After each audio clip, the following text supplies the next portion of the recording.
All right, jabronis, it's a Saturday. I'm up here at the shop. Got a ton of work to do. Got a ton of new customers. The service side is popping off like crazy. And I wanted to kind of dig into this, like the commercial service stuff, and kind of give you guys a little bit more info on how I do this, how it works out so well for me, and why I think you should do it. So, just an example of me kind of like living this shit, not just talking about it. This is real life, shit that I'm telling you guys. I deal with a lot of commercial properties, right? So think of a shopping center, right? Or a plaza, right? Where there's, a whole bunch of small, like maybe like a grocery store, a restaurant, and blah, blah, blah. That's like a small scale of what I do. I deal with more high end, like nicer, big premium shopping centers, like, it's hard for me to think of the name. I don't want to say any names because it's in Dallas. These are all well known places, and I don't want to tie them to my fucking white trash ass. But what typically happens is these big properties are owned by huge companies that you don't even know of. You've never even heard their name. But then they hire management companies. Like there's some big ones, like CBRE, Cushman Wakefield. Those are some of those CBRE and Cushman Wakefield are two of the. I don't really do work with those. I have, and I think they're not my customers, so I can say their names, but they're two of the bigger ones. And what happens is they'll take over a massive property, and they have certain deals with these properties where maybe they will provide a lot of maintenance, maybe they won't, maybe it'll just be a property manager there, and she needs to sub out all the plumbing or whatever. There's all types of different scenarios. But I've got in with a bunch of really good ones that are multi-billion-dollar properties, and they have tons of shit. It's the call volume is unlimited. I get more work than you can believe off of it, right? Well, here's where like it kind of just naturally spreads. Like this is the beauty of it, is like right now one of my main service properties in downtown Dallas. I've talked about it a lot. It's 8 blocks of downtown. I got it initially in 2019 when it got sold, and a new property management, or yeah, it got bought out by a new ownership group, and then they brought in a new property management company, and they didn't have anybody. They got hooked up with me somehow. I don't even remember really how they got hooked up with me, and this is before I owned my company. And I did a bunch of work for these broads out there at that property and built a really good relationship and was really honest and fair to them. And they got ran off. That management company got fired, and then another property management company came in. Well, when they came in, they had the new property management company needed me because there's so much shit. There's so many locked doors and hidden shit and different water meters and sub meters and gas sub meters and grease traps and sewage ejector pits and backflow devices, and there's just so much shit that I'm the only one in the world who you could really call to get this figured out. So the new company that took over had no choice but to stay with me. And I built an amazing relationship with that company, right? So I'll go to that in a second. But the company that left, the two girls went to two different properties, big properties. One of them, like a historical district in Dallas, and the other one, ultra premium. Everybody fights over this property. And I got both those properties. Those girls kept me. They went there because they knew, like, hey, brass man don't lie. Brass man will fucking lose money before he lies. You know what I mean? They know it. You can fucking take it to the bank. I swear to God. Your integrity has to be 100% no matter what, to do this. If you're a bullshitter, ain't gonna happen. But so those girls kept me. The new property takes over, they keep me. Now they're getting fired. Thursday next week, Thursday is their last day. New property manager comes in. New building engineer comes in. The guy that's here now goes to this other badass fucking. It's only like 3 blocks, but one of them's 30 stories, and it's a lot of really cool shit. So this one, the 30-story one, it's like a different office on like every floor and shit, right? So like these the skyscrapers, there's a lot of really good work on there. Booster pumps, there's like a lot of them have like a mechanical floor on like the 13th or 14th, somewhere in the middle, where there's like a big mechanical room. A lot of good, tasty shit to fuck with. Tasty good stuff.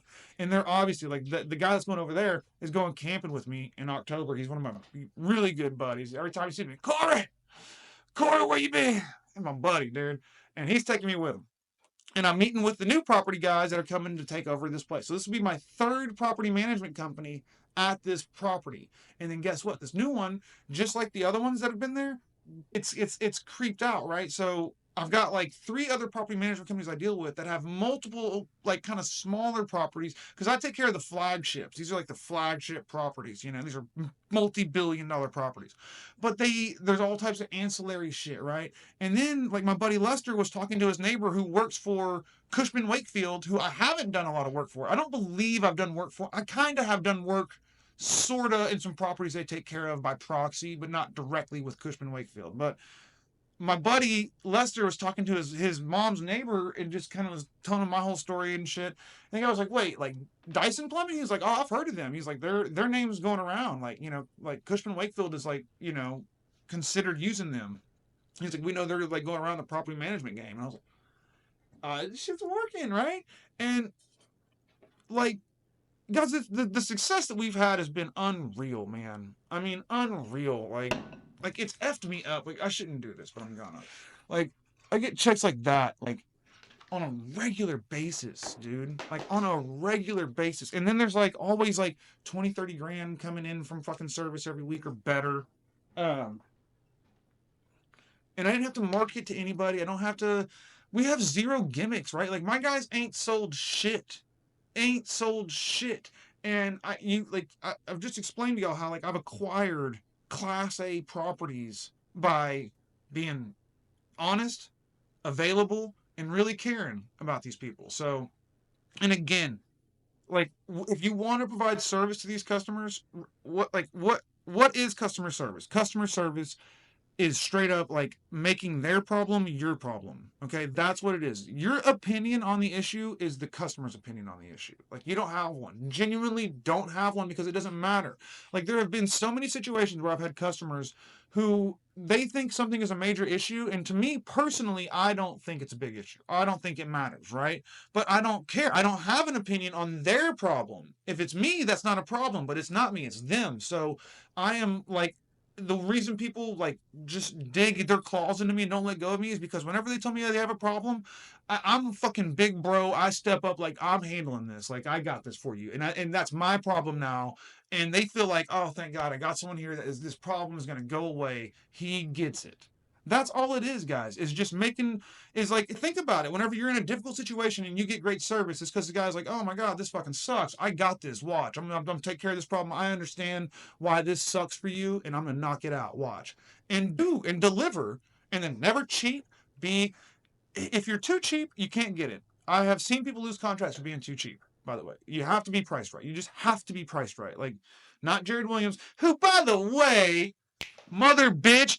If y'all watched Jared Williams' video on Friday, this motherfucker straight up jocking the brass man style. Now all of a sudden he's talking about having like service calls for one-off items in like the $350 range. What's the brass man's minimum price? $340. That's my low price. I don't need anything for less than $348, which is expensive, but it's not like some insane barrier. And you can get a decent amount of work out of me for $348 that Jared Williams in the past would charge you like $950 for, $1,200 for even. Or like anyway. But his newest video is basically I got a feeling the dude sees that like my method is ultra sustainable and it costs nothing. It costs nothing, and you can apply it to anything. You can apply it to any industry. It just like involving trades at least.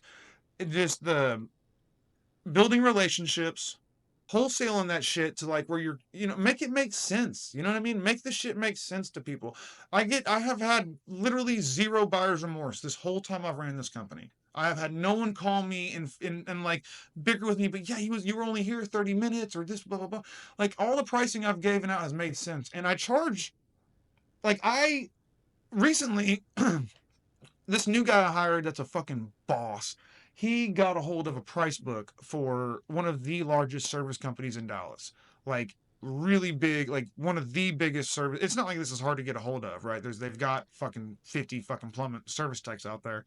But he got a hold of one of their price books and shockingly affordable prices. I'm not going to say the name of this company because it would be like an ad for them almost, but their prices were shockingly affordable. There were some things that I charge more for. Like they had $150 prices in that price book, which to me was like, holy shit. Like I wouldn't, like that's crazy. And so Jared Williams' previous thought on like ain't nothing getting sold for less than like $6.95 or whatever the fuck it worked out to. It seems like he's bought into the fucking brass method. And you know what, guys? More power to him. I'm happy to see uh, a clean victory. You know what I mean? Pull the sword out, no blood on it, just a clean shank. Admitted defeat. The brass man wins. The system works. People like the integrity. It fucking sells itself. It ain't fucking hard to sell, guys. If someone's plumbing fucks up, what are they gonna do? Buy a new fucking house? Gotta fix it. God damn, it ain't fucking hard to sell this shit.